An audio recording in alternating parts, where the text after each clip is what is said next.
The largest opium jackpot in history wasn't run by criminals.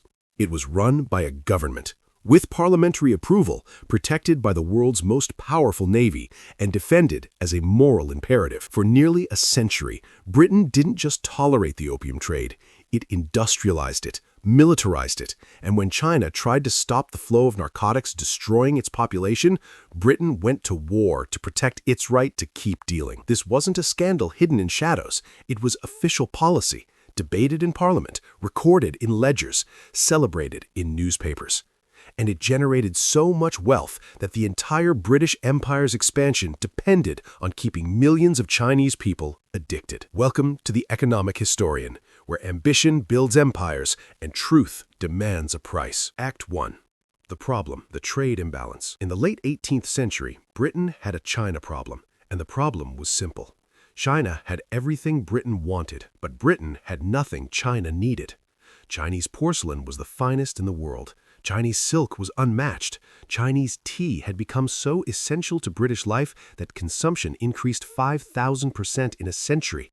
By 1800, tea wasn't a luxury, it was a necessity. Factory workers drank it, aristocrats drank it. The entire British social structure ran on tea breaks. But China would only accept payment in silver. Not British wool, not manufactured goods, not colonial products. Silver, hard currency. Nothing else. Every year, British merchants arrived in Canton with ships full of goods. Every year, Chinese merchants politely declined. Every year, Britain paid in silver and sailed home with tea. The result was predictable. Britain was hemorrhaging precious metals. Millions of pounds worth of silver flowed into China annually. British treasure was draining east, and unlike trade with India or Africa, where Britain could extract resources or impose terms, China was too large, too organized, and too self-sufficient to coerce. The Qing dynasty didn't need British technology, didn't want British culture, and absolutely didn't need British protection. China was an empire dealing with merchants, not an empire negotiating with equals. And that drove British economic planners insane. The solution didn't come from innovation. It came from addiction. British merchants in India had noticed something. Opium sold well in China. Opium wasn't new. It had been used medicinally in China for centuries, but there was a difference between limited medical use and mass recreational consumption, and British merchants understood exactly how to cross that line. The mechanics were almost elegant.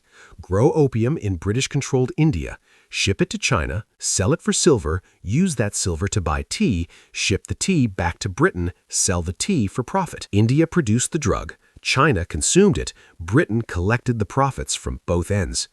This wasn't triangular trade, this was triangular extraction, and it worked, almost too well. At first, opium exports to China were modest, a few hundred chests per year, medical use, manageable. But profit has a way of demanding growth. By 1820, British India was exporting 5,000 chests of opium to China annually. By 1830, 18,000 chests. By 1838, 40,000 chests. Each chest contained approximately 60 kilograms of opium. That's roughly 140 pounds per chest. 40,000 chests meant over 2 million kilograms of opium flooding into China every single year. And every kilogram represented silver returning to British coffers. The trade imbalance reversed. Silver stopped flowing out of Britain. Instead, it drained from China.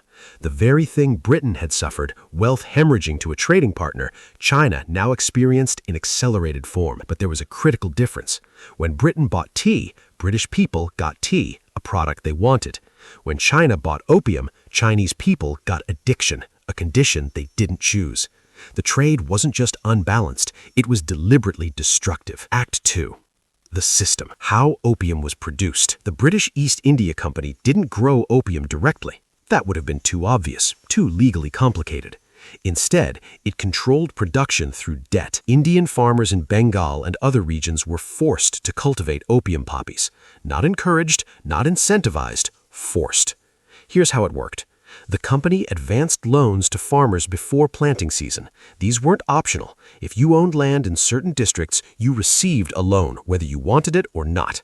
The loan came with conditions. You had to plant opium poppies, you had to sell the entire harvest to the company, you had to accept the company's price, which was set after harvest, meaning farmers never knew what they'd earn. If farmers tried to grow food instead, they defaulted on the loan. Default meant loss of land, destitution. So farmers grew opium, even during famines, even when their families needed food, because refusing meant losing everything. The company bought the opium at rates it determined, processed it at government-run factories, auctioned it to private British merchants. Those merchants shipped it to China. Every step generated profit. Every step was legal. Every step was designed to insulate the British government from direct responsibility. The company grew the drug, private merchants sold it, the government collected taxes on both. And when critics complained, officials could point to the private merchants and claim clean hands. This was laundering, but with legitimacy instead of money. The smuggling network. China had banned opium imports in 1729, again in 1796, again in 1800, repeatedly, desperately. The Qing dynasty recognized what was happening. Opium addiction was spreading through Chinese society like a plague. Productivity collapsed, social cohesion fractured, silver drained away. But bans only worked if they could be enforced, and enforcement required something China didn't have: cooperation from the supplier. British merchants treated Chinese law as an inconvenience, not an obligation. They developed a sophisticated smuggling operation. Opium ships would anchor off the Chinese coast. Fast boats or scrambling dragons would transport the drug inland. Chinese smugglers would distribute it through networks the government couldn't penetrate. Bribery was systematic. Chinese officials at every level were corrupted. Harbor masters looked away. Local magistrates accepted payments. Even some military officers participated. The smuggling network became a parallel economy. Villages that had never seen opium now had dens on every corner. Cities that had limited addiction now saw entire districts consumed by addiction. And British merchants tracked this devastation in ledgers as revenue. The addiction economy. By the 1830s, an estimated 2 million Chinese people were addicted to opium. Some scholars suggest the number was far higher, perhaps 10 million or more. This wasn't casual use. Opium addiction is physically devastating. Users needed increasing doses. Their ability to work disappeared. Families disintegrated, communities collapsed. Opium dens emerged as social institutions, not gathering places, incapacitation centers. Users would lie on wooden platforms for hours, smoking, disconnected from reality, from responsibility, from life. The economic impact was catastrophic. Labor productivity plummeted. Agriculture suffered as workers abandoned fields. Merchant classes who financed trade became addicts, disrupting commercial net. The human cost was worse. Families sold possessions to fund addiction. Children went unfed. Women were forced into prostitution to earn money for opium. Elderly parents were abandoned. The social fabric that held communities together simply unraveled. And Britain watched this happen, documented it, and increased production. Because, from a balance sheet perspective, opium was the most profitable product in the empire. The moral justification. Here's where the story gets truly disturbing. Britain didn't just profit from this devastation, it defended it as morally righteous. When criticism emerged, and it did, from missionaries, from reformers, from moral societies, the British establishment deployed sophisticated arguments. They claimed opium use was a personal choice, that Chinese people chose to buy it, that banning trade violated principles of free commerce, that interfering with voluntary transactions was tyranny. They argued that opium was no different from alcohol, that British society consumed alcohol without collapsing, that Chinese weakness, not British policy, was the problem. They insisted that the Qing dynasty was hypocritical, that Chinese officials were corrupt, that China couldn't enforce its own laws, so Britain had no obligation to respect them. Every justification had a kernel of logic wrapped around a core of self-interest. And when these arguments failed to convince everyone, Britain simply stopped arguing and started enforcing. The Wars. China takes action. In 1839, the Qing dynasty decided enough was enough. Emperor Daoguang appointed Lin Zexu as imperial commissioner with one mission: end the opium trade. Lin was incorruptible, dedicated, and willing to act decisively.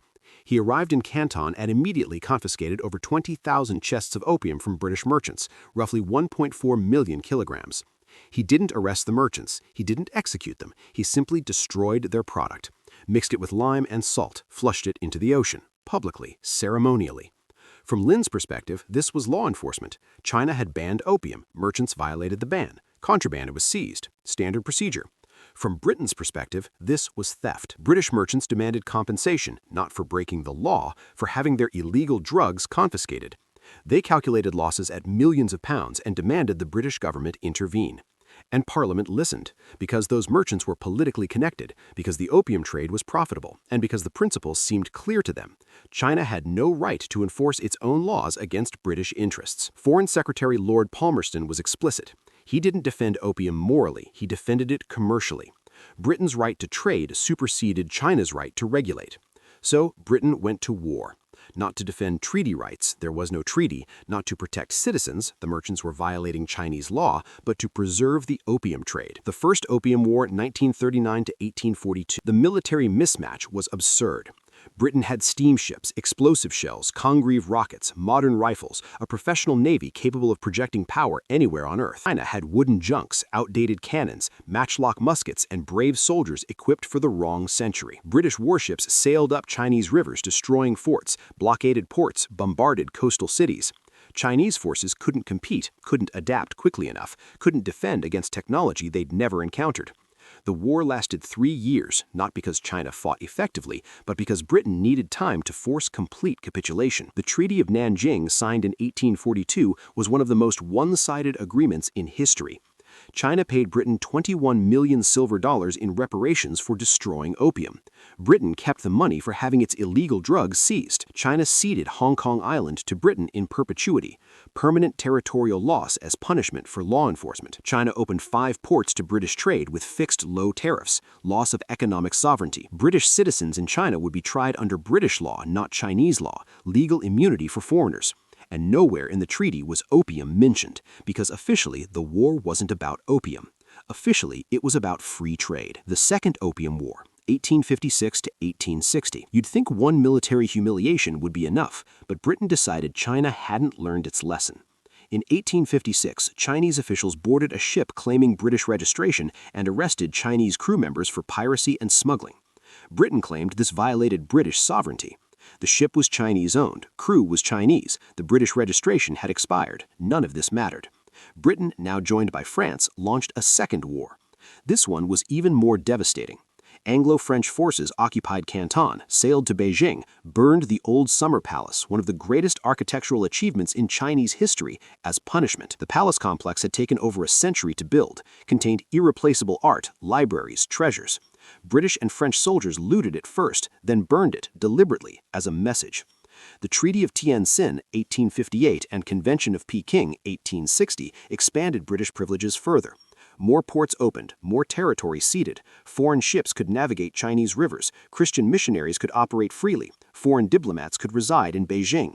And this time, opium was explicitly legalized.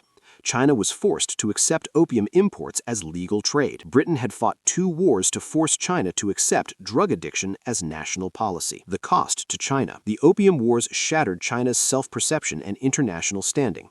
For centuries, China had been the Middle Kingdom, the center of civilization, the model of governance, the empire that didn't need others.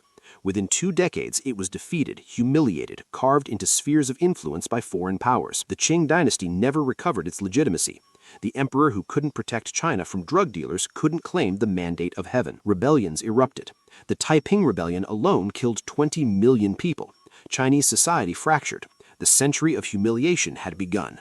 And throughout all of this, opium kept flowing, now legally, now protected by treaty. By 1906, China had an estimated 13 million opium addicts, roughly a quarter of the adult male population. An entire civilization systematically poisoned for profit. Act 4, the accounting, the profit margin. Let's talk numbers because the scale matters.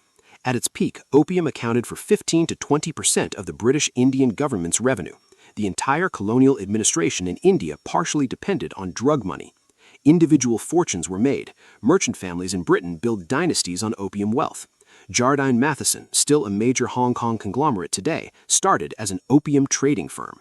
Banks financed the trade, insurance companies protected the shipments, legitimate businesses integrated opium profits into respectable commerce, and the British government collected taxes at every stage. When reformers in Parliament tried to calculate the moral cost, defenders calculated the fiscal cost of stopping. Millions in lost revenue, thousands of jobs, trade networks disrupted. The argument was always the same: we can't afford to stop. The alternative, that wasn't. Here's the question nobody in power wanted to answer. What if Britain simply accepted paying silver for tea? The trade imbalance was real, but it wasn't catastrophic. Britain was industrializing, developing new exports, building comparative advantages. Within decades, Britain would dominate global manufacturing, would produce goods the world wanted, would run trade surpluses with most nations. The silver drain was temporary. The addiction Britain created was generational. But accepting a temporary imbalance would have required patience, would have meant lower short-term profits, would have demanded long-term thinking over quarterly returns. Opium was easier, more profitable, and required only the willingness to ignore consequences. The laundering of history. By the early 20th century, Britain faced a problem. The opium trade had become morally indefensible internationally. Reformers were documenting the devastation. Missionaries were testifying to the horror. Even business interests worried about China's stability. So Britain did something remarkable. It changed the narrative. Suddenly, British officials expressed concern about opium addiction. Suddenly, they supported anti-opium movements. Suddenly, they positioned themselves as helping China end the trade. The International Opium Commission of 1909 was framed as humanitarian intervention, Britain helping the world address addiction. The history was laundered. The wealth generated from a century of drug dealing was kept. The profits remained legitimate. The fortunes stayed respectable. And the official history emphasized Britain's eventual cooperation in ending the trade, not Britain's creation of the trade, not Britain's wars to protect it, not Britain's century of profiting from it.